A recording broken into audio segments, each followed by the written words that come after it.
নমস্কার, আমার নাম ইন্দ্রনীল। আপনি একজন সিএমএ। আপনি জানেন কিভাবে একটি কোম্পানির খরচ নিয়ন্ত্রণ করতে হয়। You know how to control a company's cost. কিন্তু নিজের জীবনযাত্রার খরচ ও প্যাসিভ ইনকামের বৃদ্ধি আপনি কি প্রতিদিন ট্র্যাক করেন? Are you tracking your own cost of living and passive income growth? যেভাবে আপনি ক্লায়েন্টদের বাজেট গুছিয়ে দেন, সেভাবেই নিজেকে ফিনান্সিয়ালি গুছিয়ে নিন।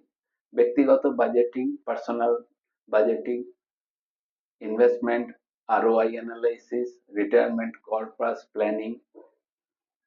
কমেন্টে লিখুন সিএমএ ওয়েলথ। আমরা পাঠিয়ে দেবো আপনাদের জন্য ফিনান্সিয়াল প্ল্যান।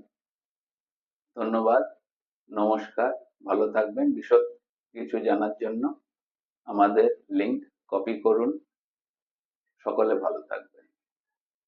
নমস্কার।